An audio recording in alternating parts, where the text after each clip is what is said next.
بسم اللہ الرحمن الرحیم۔ السلام علیکم ورحمۃ اللہ وبرکاتہ۔ رمضان میں سب سے زیادہ کس عبادت کا ثواب ملتا ہے؟ سب سے زیادہ کیا کرنا چاہیے؟ سب سے زیادہ عمل کیا ہو کہ ہم ان شب قدر کی رمضان کی راتوں میں زیادہ سے زیادہ فائدہ اٹھا سکیں؟ سب سے پہلی بات تو یہ ہے کہ روزہ سب سے اہم اور افضل عبادت ہے جو ہم رمضان میں کر سکتے ہیں، کیونکہ رمضان روزے کے ساتھ خاص ہے، اور اس کے بعد سب سے زیادہ ثواب جو ہے وہ تہجد کا ہے، یعنی کہ تراویح کا اہتمام کرنا یا قیام اللیل جس کو ہم کہتے ہیں اس کا اہتمام کرنا۔ یہ سب سے زیادہ افضل عمل ہے رمضان کے مہینے میں۔ آپ صلی اللہ علیہ وسلم نے جتنا رمضان میں روزے رکھنے کو بیان فرمایا، اتنے ہی اہتمام کے ساتھ قیام اللیل کو بھی بار بار اس کی فضیلت پر جو ہے وہ روشنی ڈالی ہے۔ اور رمضان کا خاص قیام اللیل کی ہے، یعنی کہ تراویح جس کو ہم بولتے ہیں، کیونکہ سال کے باقی دنوں میں قیام اللیل خاص طور پر اس طرح کا اہتمام نہیں کیا جاتا۔ لوگ کرتے ہیں انڈیویجول لیول پہ، مسجدوں میں جماعتوں کی طرح جماعت کر کے اہتمام نہیں کیا جاتا۔ آپ صلی اللہ علیہ وسلم کی حدیث کا مفہوم کچھ اس طرح سے ہے کہ آپ صلی اللہ علیہ وسلم رمضان میں سخاوت کا دریا بن جایا کرتے تھے، یعنی کہ اللہ کی راہ میں بہت زیادہ دیا کرتے تھے، کیونکہ ہر نیکی کا ثواب بہت زیادہ ہوتا ہے، بڑھا چڑھا کے دیا جاتا ہے۔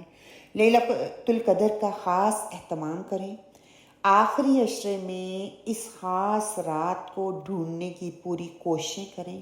اس رات کو بتا کر بھلوا دینا، اس میں حکمت کیا ہے کہ آپ صلی اللہ علیہ وسلم کو بتا دی گئی تھی نا، اور پھر آپ صلی اللہ علیہ وسلم نے کہا کہ مجھے وہ بھلوا دی گئی ہے، تو اس میں کیا حکمت ہے، کیوں بھلوا دی گئی؟ یہ بھی اللہ سبحانہ تعالیٰ کی رحمت ہے۔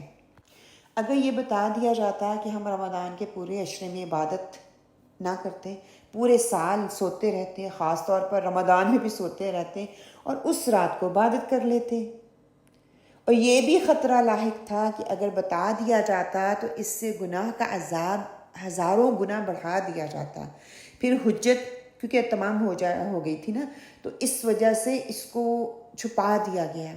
اللہ کی حکمت کا تقاضا یہی تھا کہ اس رات کو چھپا دیا جائے رمضان میں، اور رمضان کے بعد آخری عشرے میں پھر تاک راتوں میں اس کو ڈھونڈا جائے، اس کے لیے محنت کی جائے، نماز، تلاوت، اذکار اور دعاؤں کا خاص اہتمام کیا جائے، خود بھی کریں اور گھر والوں کو بھی اس کی ترغیب دیں، گھر والوں کو بھی بتائیں، ان کو بھی اپنے ساتھ لگائیں۔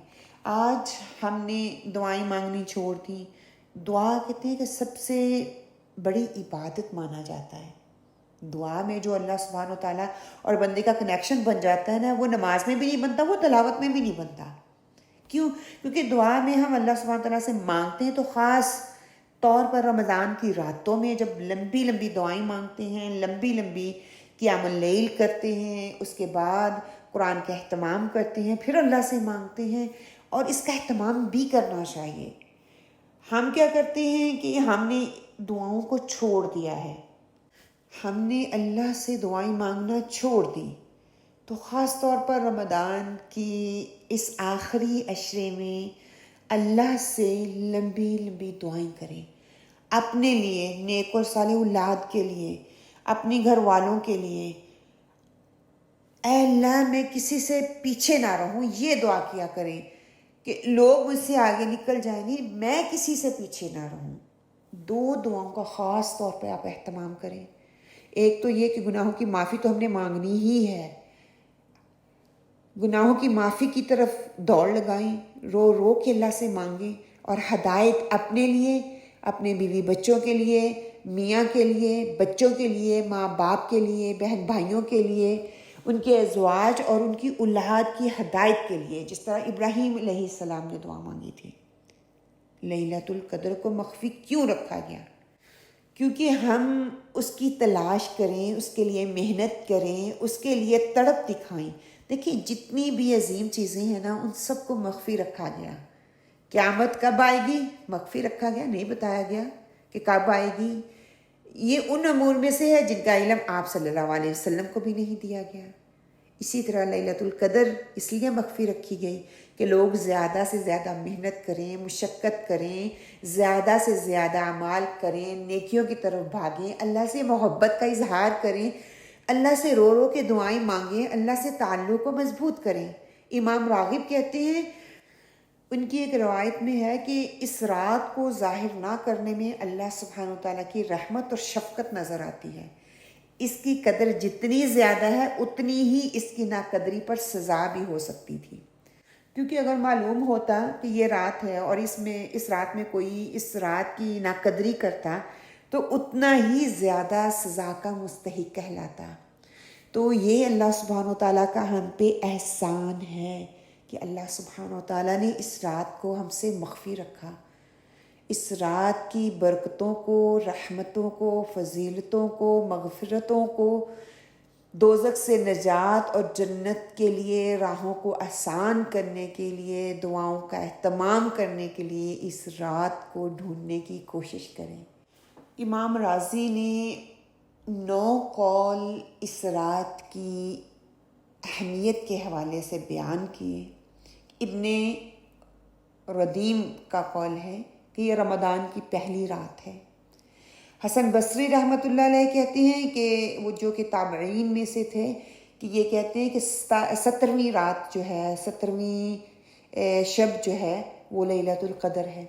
حضرت انس رضی اللہ مرفوعاً روایت کرتے ہیں کہ یہ 19ویں رات ہے، 19ویں شب ہے۔ محمد بن اسحاق وہ کہتی ہے کہ 21ویں شب ہے۔ حضرت عبداللہ بن عباس رضی اللہ کہتے ہیں کہ یہ 23ویں شب ہے۔ عبداللہ بن مسعود کہتے ہیں کہ یہ 24ویں شب ہے۔ ابو ذر غفاری کا قول ہے کہ یہ 25ویں رات ہے۔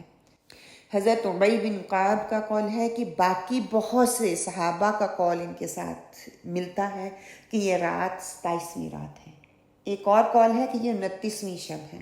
تو اس میں ساری ہی اور نائٹ جو ہیں وہ آ جاتی ہیں، تو اس لیے اہتمام کریں کہ ساری ہی 10 راتوں کے عشرے کی ہر رات کو اللہ کے ساتھ اپنے تعلق کو خاص کر لیں۔ چلیے ہم سب مل کر کمر کس لیتے ہیں اور ان رحمتوں اور برکتوں اور فضیلتوں بری راتوں سے بھرپور فائدہ اٹھانے کی طرف جو کوشش ہے، جو لگن ہے، جو محنت ہے، اس کے لیے ایک دوسرے کو ساتھ لے کر چلنے کا وعدہ کرتے ہیں، ارادہ کرتے ہیں۔ کیوں؟ کیونکہ خیر بانٹنے والے کو ہی خیر ملتی ہے۔ السلام علیکم ورحمۃ اللہ۔